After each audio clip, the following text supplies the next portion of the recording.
पंडित जी, महिलाएं और पुरुष ही नहीं, देखिए किस तरीके से युवा जो हैं वो काल चक्र से जुड़ रहे हैं, ये बहुत सुंदर बात है, बहुत सरल कृपा है, भगवती की कृपा है जी। ये माँ विंध्यवासिनी की अद्भुत कृपा है। और ऐसा है बेटा, जब आप कोई काम पवित्र नियत से करते हैं तो उसका परिणाम प्रकृति अपने आप सुंदर कर देती है। और जब आप कोई कार्य निजी स्वार्थ के लिए करते हैं जिसमें आपका कहीं न कहीं कोई स्वार्थ छिपा होता है, बहुजन हिताय बहुजन सुखाय नहीं होता है, तब वो बात उतने अच्छे ढंग से लोगों तक स्वीकार नहीं होती। एक बात। दूसरी बात, आपके कथनी और करनी में अंतर नहीं होना चाहिए।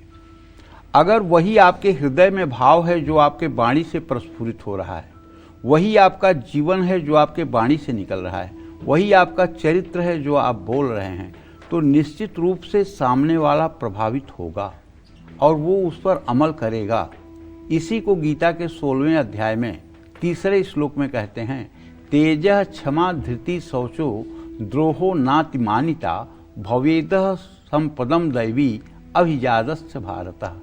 तेज कहते हैं कि जब आपकी वाणी से कोई अपने व्यवहार में परिवर्तन कर ले, कोई अपने चिंतन में परिवर्तन कर ले, कोई अपने सोच को बदल ले, तो समझ लेना चाहिए कि आपका चिंतन मजबूत है और सकारात्मक है जी।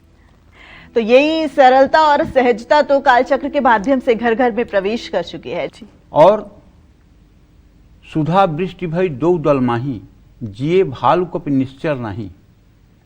अब ऐसा भी नहीं है कि पूरा भारत हमारी बातों को फॉलो करता है। वही लोग फॉलो करते हैं जिन लोगों का सौभाग्य उदय होने वाला है, वही लोग फॉलो करते हैं जिनका जीवन बदलने वाला है।